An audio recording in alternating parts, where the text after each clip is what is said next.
Bienvenido a la quinta intervención de esta serie de propuestas de reflexión sobre temas muy generales, como se dice a veces, temas macro, desde una perspectiva que comienza concentrada en ver la historia desde la evolución del cerebro humano, especialmente cómo ese cerebro, a lo largo de los pasados 10.000 o 12.000 años de historia es se, se- se ha convenido en que la historia comienza más o menos con la revolución de la agricultura. Entonces digo que esa historia está caracterizada por una serie de rasgos comunes de algunos grupos humanos. Hemos visto el grupo humano que está orientado al poder, que con los siglos y los milenios se convirtió en poder político. Hemos visto el poder, la acumulación, las personas orientadas a acumular riqueza. Ese es un grupo. También han marcado mucho la historia, la relación entre los dos, que hemos dicho que es interdependiente, el trabajador, la guerra. La vez pasada dijimos guerra y Dios. Hoy vamos a hablar sobre Dios precisamente. Toda sociedad se ha caracterizado por tener unas figuras que están, según el concepto de esas sociedades, por encima de ellos. Divinidades, dioses, Dios singular, etc. La pregunta desde ya la planteo basándome en la perspectiva con la que estoy siguiendo estas intervenciones. La pregunta no es si Dios o los dioses existen. Esa no es la pregunta. La cuestión y la pregunta que planteo es ¿por qué existen esos dioses y por qué existe Dios? Digo que toda sociedad humana, todo grupo humano ha tenido esas divinidades por encima de ellos, siempre misteriosas, siempre asociadas a la creencia en ellos sin observarlas, sin verlas. Quiero plantear, es muy posible que esta intervención sobre Dios nos lleve un poco más de uno de los capítulos, porque es bien especial. Creo que todos hemos vivido desde la infancia la, el mensaje de los seres que tienen influencia y poder sobre nosotros, en orden padres y profesores. Hemos vivido, digo, la influencia y la enseñanza de la existencia de un Dios. Y especialmente el mensaje está asociado a los extremos, a lo bueno y lo malo. Lo opuesto a Dios, el diablo. Y muy importante para la creencia de Dios, para que nazca en nosotros cuando somos niños la creencia firme sobre la existencia de Dios, hay un miedo. Si no hubiera miedo asociado a Dios, es muy posible que algunos creyeran por un tiempo, a veces sí, a veces menos, se les olvidara en ocasiones a Dios, pero la figura, las lecciones, las historias asociadas a Dios están siempre marcadas por el elemento del miedo. Y el más común, especialmente yo lo recuerdo que estudié con sacerdotes, en un colegio de sacerdotes, el pecado. El pecado es aquella falla asociada a la voluntad nuestra.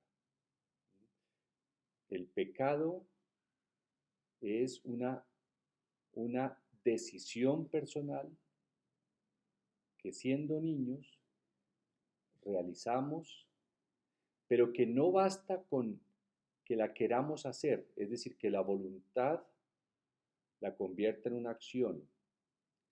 Dios también está observando nuestro pensamiento y nuestra voluntad, así no convirtamos la voluntad en un acto pecaminoso. Esa es una lección universal. Ningún niño, ninguna niña, ningún joven ha escapado a esta lección primera en su vida.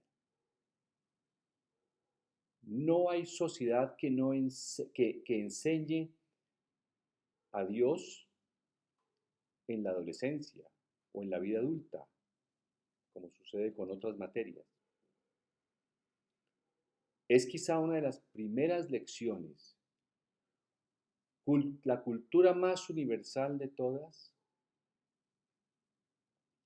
y de cada sociedad humana que ha existido en estos 10 o 12.000 años, tiene esa característica.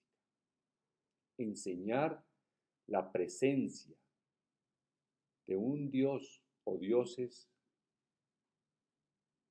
infinitamente más grandes que nosotros, eternos, que trajeron el orden a la tierra, que gracias a ellos existe la vida, pero que hay que obedecer sus normas, sus reglas. De lo contrario, el día que termine nuestra vida en la tierra, no iremos al correspondiente cielo de cada sociedad.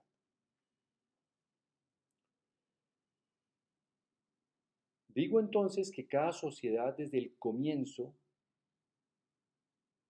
debió tener, por lo que conocemos, por las imágenes, por lo poco que hay de cada sociedad, por supuesto, ninguna es tan desarrollada como las de los pasados 2000 años. Pero es muy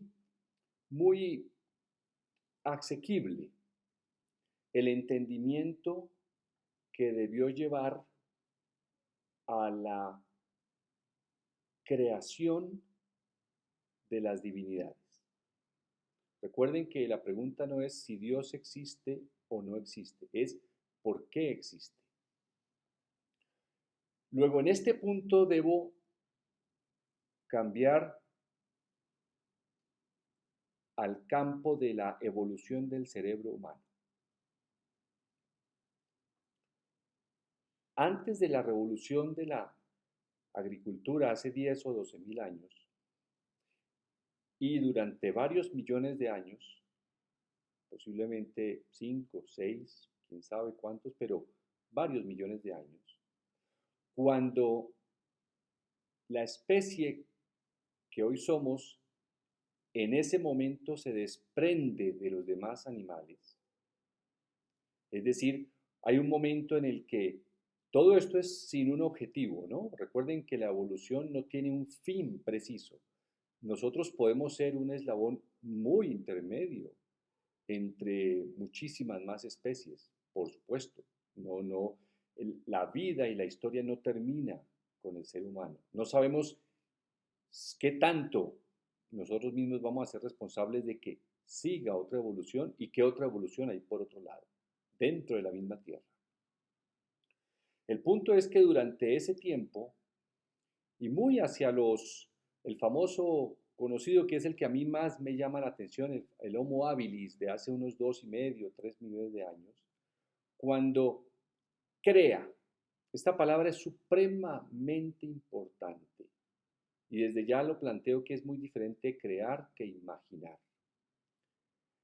Crea, ahora quizá ve la diferencia, pero crea, ve, observa, el que crea ve en su mente algo que no está afuera, pero lo quiere convertir. El poeta no copia los versos, le están en la mente y los escribe. El artista, el pintor, el arquitecto, etcétera, etcétera, etcétera. Esa primera línea que va a conducir al Homo sapiens, antes que racional, que es lo que somos nosotros hoy, era eminentemente creadora. Y es lógico, porque era más valioso para la sobrevivencia la creatividad que permite innovar, permite convertir una piedra en un arma, permite defenderse, a la racionalidad, el análisis, la síntesis, el discurso filosófico. De nada le hubieran servido a los primeros, nuestros primeros antecesores tener una racionalidad muy lúcida. Lo que necesitaban era crear, innovar, el fuego, por supuesto el fuego muy tardío, la rueda, pero lo importante era la creatividad, por eso se le ha llamado Homo habilis, porque creaba. Como tenemos ya poco tiempo de esta y dije que era bastante importante el tema de Dios, quiero cerrar entonces con la diferencia entre crear e imaginar. Cuando el cerebro humano o el que va a desembocar en el humano equilibra la creatividad con la racionalidad, que todos ustedes lo han escuchado por múltiples versiones, que el cerebro derecho es el creador y el izquierdo el racional. Bien, pues inicialmente él dominaba el derecho, el creador. Durante un periodo largo de años, hay quienes establecen unos 40.000, 50.000 años, viene un relevo de funciones. La razón comienza a tomar mucha importancia, pero la creatividad no desaparece. Lo que hay es un equilibrio inestable. Continuamente estamos viviendo entre la racionalidad y la creatividad. La imaginación es racional y lo voy a plantear rápidamente. Cualquiera de nosotros puede en este momento imaginar cómo era una comunidad de seres humanos hace 10.000 años en un primer campo de cultivo. Imaginarlo. Y puede decir, ya, dejo de imaginar. Puede incluso pintarlo y suspenderlo. Mientras que la creatividad se manifiesta hoy en todo ser humano en los sueños. Ninguno de nosotros planea un sueño, lo escribe el guión, lo dice a qué horas lo va a ver el sueño, qué contenido. No, el sueño aparece súbitamente con una fuerza poderosa, transforma la realidad que vivimos y nos plantea esa pequeña obra de teatro. ¿Ven la diferencia? La imaginación es racional, consciente, la creatividad es extrarracional, no irracional, extra. Racional es inconsciente, se impone al cerebro y lo que hay que hacer es observarlo. La próxima vez entonces partiremos de la importancia que tenía la creatividad y cómo la creatividad es la encargada de muchas de las grandes manifestaciones humanas ya en la historia después de la revolución de la agricultura. Muchísimas gracias y hasta la próxima intervención.